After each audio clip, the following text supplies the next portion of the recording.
Good morning बच्चों। आज हम अपने कक्षा 10वीं के अलजेब्रा में हल करेंगे प्रश्न संग्रह 6.1 की तीसरी सवाल, जिसके अंतर्गत किसी दूध बिक्री केंद्र में 50 ग्राहकों को लीटर में दूध वितरित किए गए ग्राहकों की बारंबारता बंटन सारणी दी गई है और कहा गया है कि प्रत्यक्ष पद्धति द्वारा माध्य ज्ञात करो।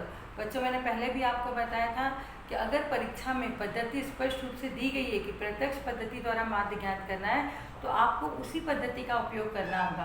अगर अनुमानित पद्धति पूछा जाएगा तो अनुमानित पद्धति का उपयोग करना पड़ेगा। अगर पद विचलन सोपान पद्धति पूछी जाएगी तो पद विचलन सोपान पद्धति का उपयोग करना पड़ेगा।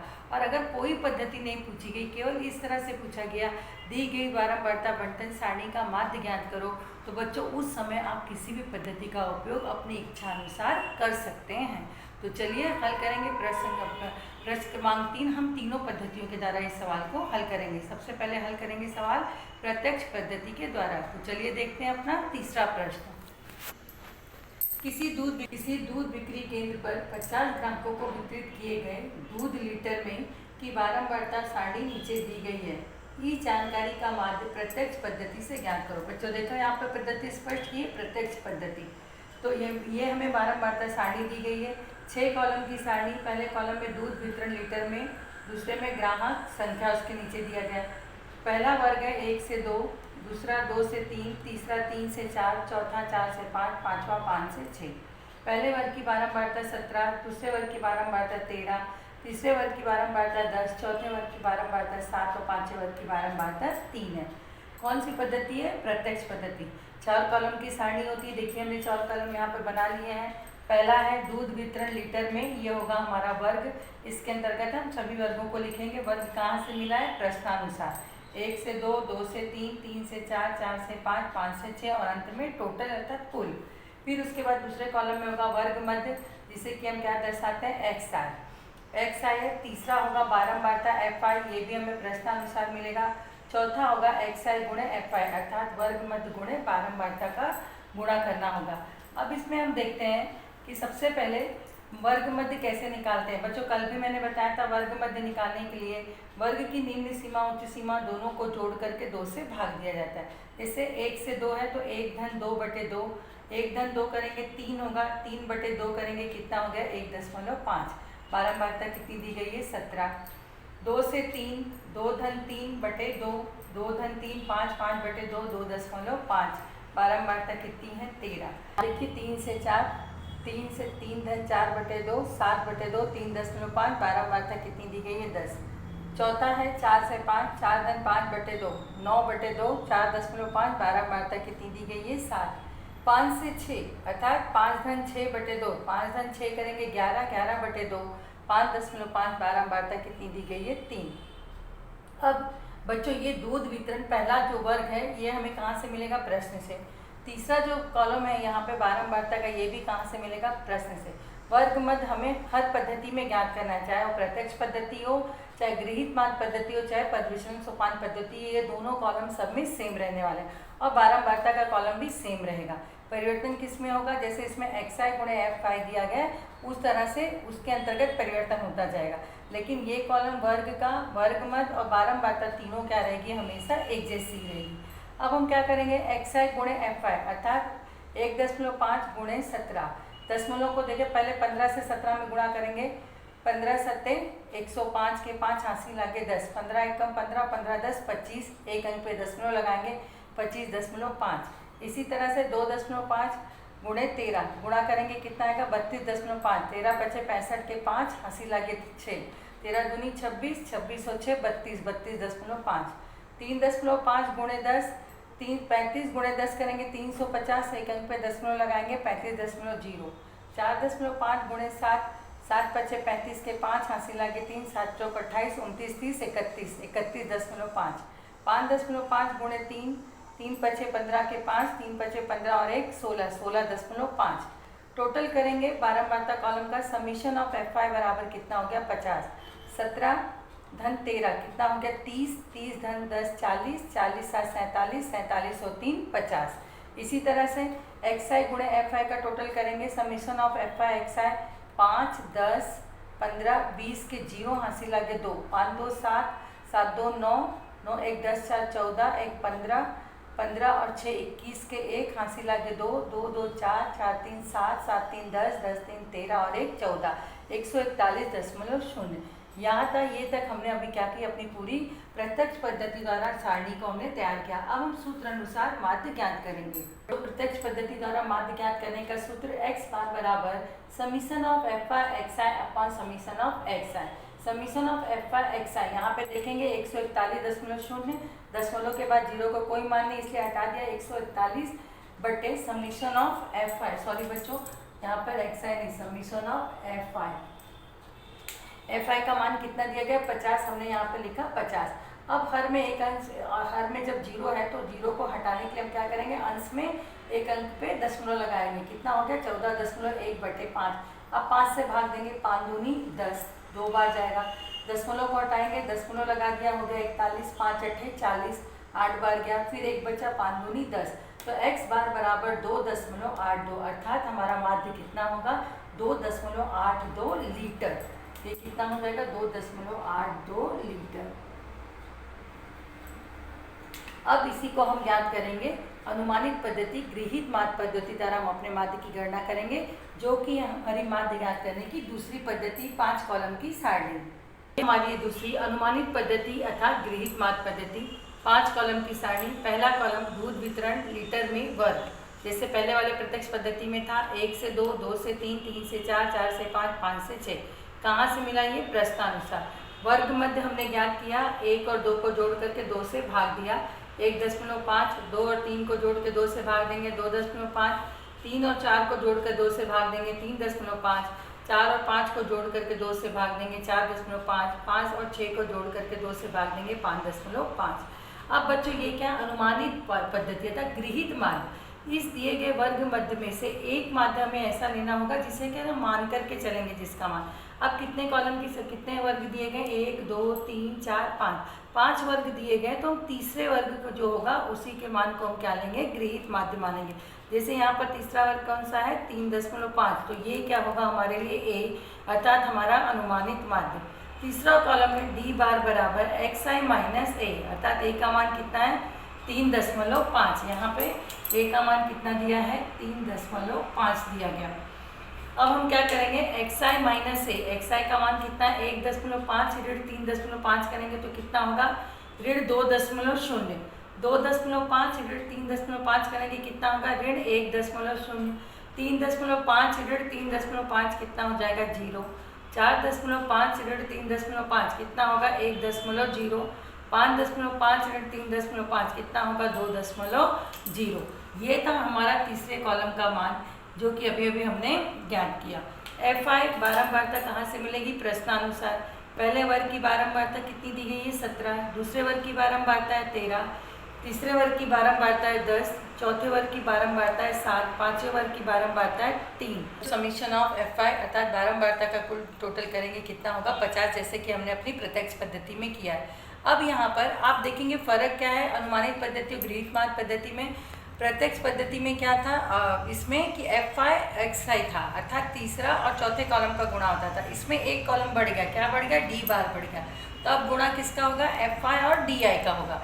ऋण 2.0 गुणे 17 करेंगे तो ऋण 34.0 मिलेगा, ऋण 1.0 गुणे 13 करेंगे ऋण 13.0 मिलेगा, 0 गुणे 10 करेंगे तो कितना हो जाएगा 0, 1.0 गुणे 7 करेंगे 7.0, 2.0 गुणे 3 करेंगे 6.0। बच्चों हमें 0 के ऊपर जो दो संख्याएं मिली है क्या है ऋणात्मक है, ऋण 34.0 ऋण 13.0, और नीचे 0 के बाद जो मिला है नीचे की तरफ दोनों संख्याएं क्या है धनात्मक है 7.0 और 6.0। इन दोनों को जोड़ेंगे ऋण 47.0 और इसका योग करेंगे तो 13.0। ऋण 47.0 से 13.0 को घटाएंगे तो summation of F I D I बराबर कितना होगा ऋण 34.0। अब इसके अंतर्गत माध्य ज्ञात करने के लिए सबसे पहले हमें डी बार का मान ज्ञात करना होगा। डी बार बराबर summation of F I D I upon summation of F आई बराबर ऋण 34/50। ऋण 34 में 50 से आप भाग देंगे तो कितना आएगा ऋण 0.68। डी बार का मान हो गया ऋण 0.68। माध्य ज्ञात करने का सूत्र क्या होता है अनुमानित पद्धति में एक्स बार बराबर ए धन डी बार। ए क्या है बच्चों, 3.5 को हमने माना अनुमानित मान 3.5 धन। अब दो चिन्ह एक साथ नहीं हो सकते क्योंकि डी बार का चिन्ह क्या है, ऋण 0.68, इसीलिए धन लगा के डी बार के मान को कोष्टक में ऋण 0.68, इसीलिए x बार बराबर 3.5 धन और ऋण का धन से कोष्टक को तोड़ेंगे, धन और ऋण का गुणा होकर ऋण 0.68, x बार बराबर 2.8 लीटर। इसके अंतर्गत हमारा माध्य ज्ञात किया हमने। इस तरह से अनुमानित पद्धति में माध्य ज्ञात किया। x बार का मान कितना है, 2.8 लीटर। प्रत्यक्ष पद्धति में भी कितना था, 2.8 लीटर। अब हम हमारी तीसरी पद्धति ज्ञात करेंगे, पद विचलन सोपान पद्धति, 6 कॉलम की सारणी। जो ये हमारी तीसरी पद्धति, पद विचलन सोपान पद्धति, 6 कॉलम की सारणी। पहला कॉलम दूध वितरण लीटर में, जैसे कि प्रत्यक्ष और अनुमानित पद्धति में देखें 5 वर्ग है, 1 से 2, 2 से 3, 3 से 4, 4 से 5, 5 से 6। दूसरा वर्ग मध्य उन्हीं दोनों पद्धतियों की तरह 1.5, 2.5, 3.5, 4.5, 5.5। ये आप डी बार का मान अनुमानित पद्धति में देख ही चुके हैं कैसे निकाला गया।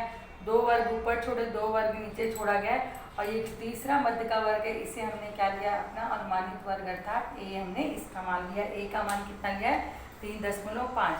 तो आप जानते हैं 1.5 ऋण 3.5 ऋण 2.0, 2.5 ऋण 3.5 ऋण 1.0, 3.5 ऋण 3.5 घट जाएगा, कितना होगा 0, 4.5 ऋण 3.5 कितना होगा 1.0, 5.5 ऋण 3.5 कितना होगा 2.0। अब इसमें अलग चीज़ क्या है, पद विचलन सोपान पद्धति में एक नया कॉलम बनता है, वो क्या होता है, यू बार।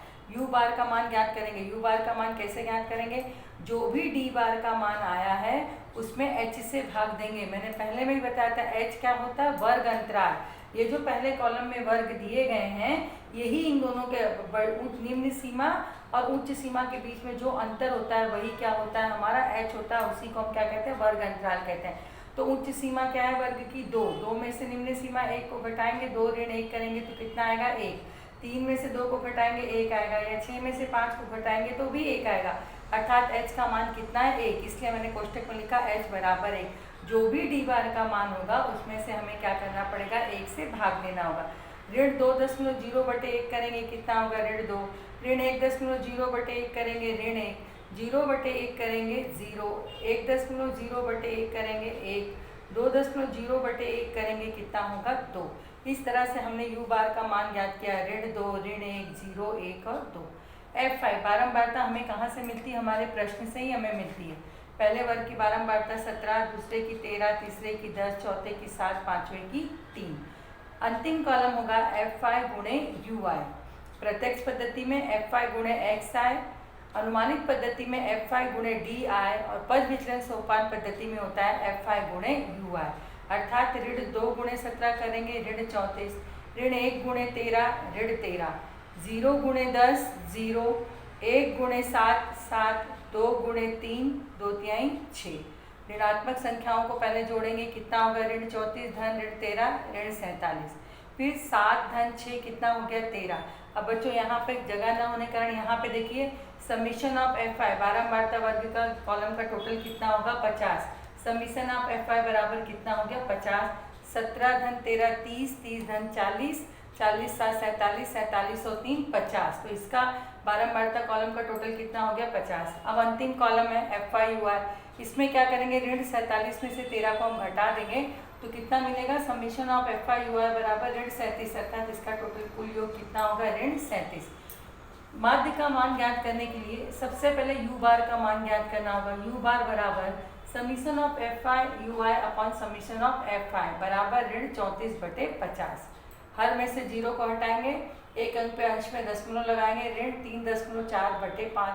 5 से ऋण 3.4 में भाग देंगे, सबसे पहले ऋण आएगा फिर 0 लगाएंगे क्योंकि 3 में 5 से भाग नहीं जाएगा, 0.5 छंग 30, 6 34 में से 30 गया कितना बचेगा 4, 5 8 40, ऋण 0.68। यू बार का मान कितना हो गया बच्चों, ऋण 0.68। अब हमारा माध्य का सूत्र होता है x बार बराबर a धन h u बार, दशमलव का मतलब a धन h पॉइंट u बार, इसका मतलब क्या है h गुणे u बार। ये चिन्ह का यहाँ पे जो दशमलव इसका मतलब क्या है h गुणे u बार।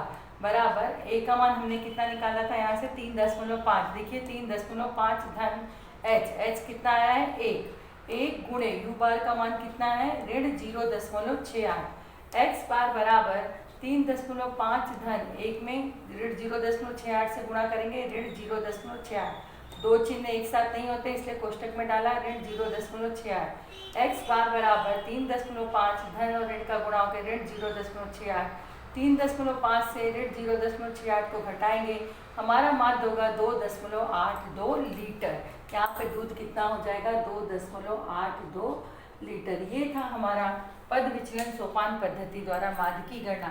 बच्चों देखा आपने तीनों पद्धति में, प्रत्यक्ष पद्धति में भी माध्य कितना आया था 2.82 लीटर, अनुमानित पद्धति में भी कितना आया था 2.82 लीटर, और पद विचलन सोपान पद्धति में भी कितना है 2.82 लीटर।